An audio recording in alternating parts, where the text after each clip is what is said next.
नितोंग दो मिटांग अनोढ़े बो आंजम लगे। अनोढ़े रियाग ᱧᱩᱛᱩᱢ दो भोर बेड़ा।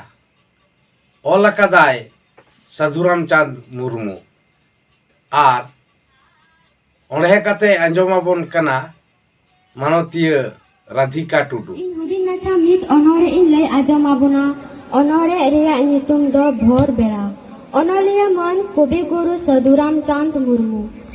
चेड़े को चेरो बेरो नींदा चाबा कान गाछचट रे पुरुई पुरुई सिसिर ᱧᱩᱨᱩᱜ कान मने जीवी रियाड़ेना हिसित हिसित होयते बागान रिया जोबामली साड़े रेना सारते होय बोरते बाहासोते गोटा टपाव एना जपर जोरे लेवेर गदो मस्त हिलो एना तेजु उरु हिजु आकम चेपे जाको रासा रस्का तेको फारकाव एना त्रिपिज आको आसा पूर्व रिमिल जेगेत जेगेत बेड़ाय राका भनी गिदरा आपे बेरेत काटे ᱧᱮᱞᱮ पेसे उनी हिसी आराल गो काटे को चालाक काना चासी भिडी मेरम सोतोक काटे हंकु गुते दसी जमजम पे बास्के मंडी हरो तापे धुती ओला सराय लगी आपे सजा तापे पुथी हरते चला गाते तुलुज आलोटे उचा यापे आपे ठेउरे दुड़ुब काते ओलो सराय आपे इन जहा हुडिन माछा अनोढ़े इ लय आजम मादा बोन ओना दो नोंडे गी मुचाद केता जुहा अनोढ़े बो आंजम किदा। ओना सावते आर मिटांग अनोढ़े बो आंजम तोरा लेगे। तो अनोढ़े रियाग ᱧᱩᱛᱩᱢ दो कामी काते हो उदुग में। अनोढ़े दोय ऑल अकादा बालकिशोर बास्के आर ओढ़े कते आंजमाबोन कना गुलापी मार्डी। इन दो आरे चानाच रेñ ऑलोक कना। इ मिटांग अनोढ़े इन लय आंजमाबोना। अनोढ़े रियाग ᱧᱩᱛᱩᱢ दो कामी काते हो उदुग में।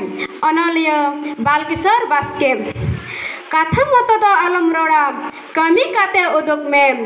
भारत करन वीर भांटा नवा कथा सबूत में दिसम समय दुलर लगी जीवी आमा आलाई में भारत कुआ दुख मुहिम तेहें जतो चाबाई में जहाँ कमी गया बांग मुश्किला मोने आमा कैजक में से सपा प्रिया जरूर बनू कमी तेगे साजो में से भारतीय जुआन का नाम मिना गीतम आमा दाड़े मयाम गड़ा अतु हजय में बैरी भले चेका आड़े वीर शिवाजी राणा प्रथा झांसी रानी रेन बंशा गेथर सिदु कानु दुकेन पांजालेत दिसम स्वाधीन रिया हर भले स्वाधीन दिसम ताबन अकय आदय दखलाम दाड़े अकय नुना दिसम ताबने गबलाम जुरी पारी दुलर खना दिसम दुलर सरस गियाम गुजो तहेन खन जीव नडगे इन्या खटमछा अनोढ़े दान थपन का कना जोहार। अनोढ़े किनबो आंजम किदा।